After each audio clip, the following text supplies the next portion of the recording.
যে আলু ভাজা বসিয়েছি, এখন আলু ভাজা হচ্ছে। আলু ভাজা হয়ে গেছে, এবার নামিয়ে দেবো আলু ভাজা। এখানে হচ্ছে বরবটি ভাজা, গোড়া ভাজা হয়ে গেছে, এবার নামিয়ে নেব। এর ওপর লঙ্কা চিড়ে দিয়ে দিয়েছি, এবার মূলো ভাজা। মূলো ভাজা হয়ে গেছে, এবার নামিয়ে দেবো। তেলের ওপর লঙ্কা চিড়ে দিয়ে দিয়েছি ভেন্ডি ভাজা হয়ে গেছে। তেলের উপর লঙ্কা চিড়ে দিয়ে দিয়েছি সিম ভাজা হচ্ছে। এই যে আমাদের সিম ভাজা একদম রেডি হয়ে গেছে। তেলের উপর দিয়ে দিয়েছি করলা ভাজা হচ্ছে। করলা ভাজা হয়ে গেল, নামিয়ে দিচ্ছি।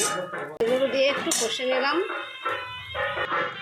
এরপর দিয়ে দিলাম ডাল, পরিমাণ মতন হলুদ লবণ দিয়ে একটু নেড়ে দিলাম। ডাল হয়ে গেল, এবার নামাবো। জিরে গুঁড়ো, এরপর শাকটা দিয়ে দেবো। পরিমাণ মতন লবণ হলুদ, শাকটা নেড়ে নেব।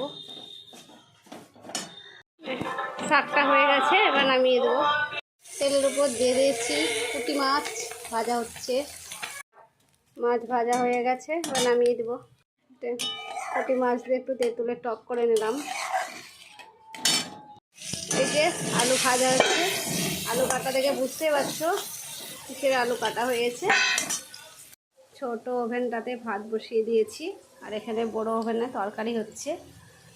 এই পাঁচফোড়ন, তেজপাতা, লঙ্কা কুচি, পেঁয়াজ কুচি দিয়ে ভাজা হচ্ছে। মশলাটা কষা হয়ে গেছে, আর মাংসটা ঢেলে দেবো। পরিমাণ মতো লবণ হলুদ দিয়ে দিলাম। এই যে চিকেনটা কষা হয়ে গেছে, এবার পরিমাণ মতন জল দিয়ে দেব।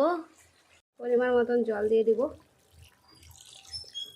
পরিমাণ মতন লবণ হলুদ লঙ্কা গুঁড়ো আর একটু চিনি দিয়ে দিলাম। তারপর আমাদের তরকারিটা ফুটে যাবে, তখন নামিয়ে দেবো। চিকেন একদম রেডি হয়ে গেছে, নামিয়ে দিয়েছি।